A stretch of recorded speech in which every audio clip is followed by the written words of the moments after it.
Hello, today we're doing a video on dehydrating tomatoes. So I got my dehydrator trays out here.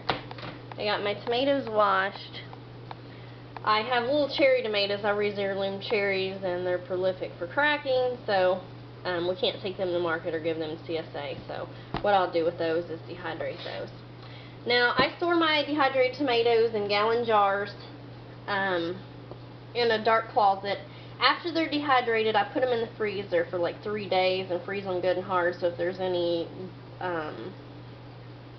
critters, eggs or anything in there, anything that could be bad, then I freeze them for 3 days, get rid of that, and then I put them in a dark closet and store them in these gallon jars.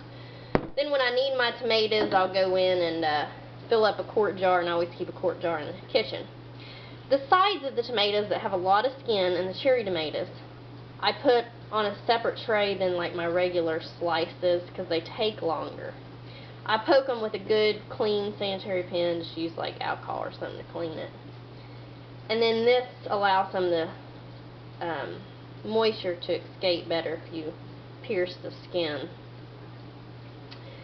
They say 1/8 of an inch for sliced tomatoes for dehydrating. I don't get mine that thin, so mine take on 125 is what I dehydrate my tomatoes on, and it usually takes about 14 hours. But if you get yours thinner, it'll take less time, so just check on them. They need to be like a fruit leather. They don't need to be dry, crackly, dehydrated, unless you want to make tomato powder.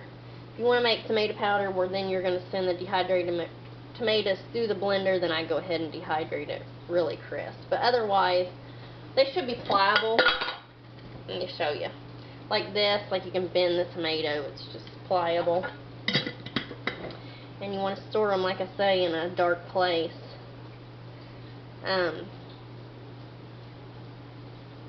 I'll fill these trays up and put them in my dehydrator.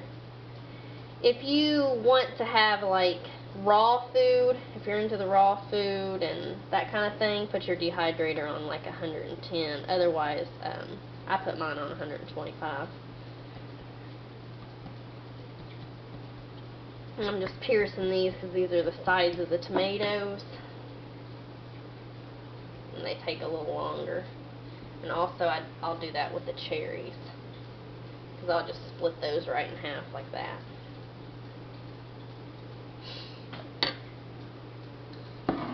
Like that.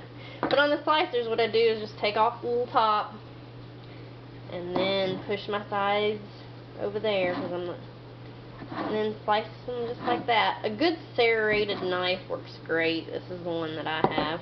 And then I'll just lay them out on the tray.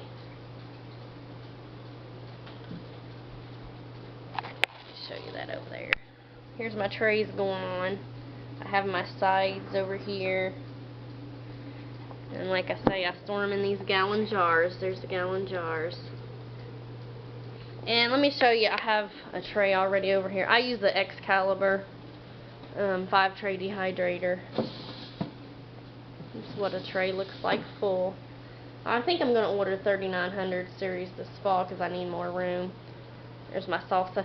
So what I do with the leftovers from the year before, I grind the dehydrated tomatoes up, and I put them in here, and when you're making salsa and ketchup and spaghetti sauce, so it really thickens it up. I also use like the dehydrated tomatoes and peppers and that kind of thing, so it really thickens your salsa up. You can see this.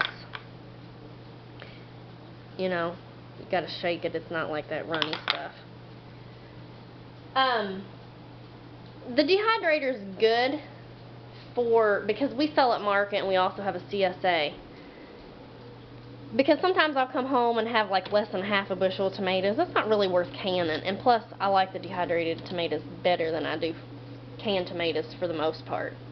So on this, I can put my leftover tomatoes. I can put maybe a tray of peppers if I've got 5 to 10 peppers left over or whatever. And just don't put things I wouldn't put, like onions with other stuff, because they have a odor to them and it'll absorb flavor into there. Sometimes what I also do is I'll have some dried basil and I'll sprinkle some basil over the tomatoes and gives them a nice flavor.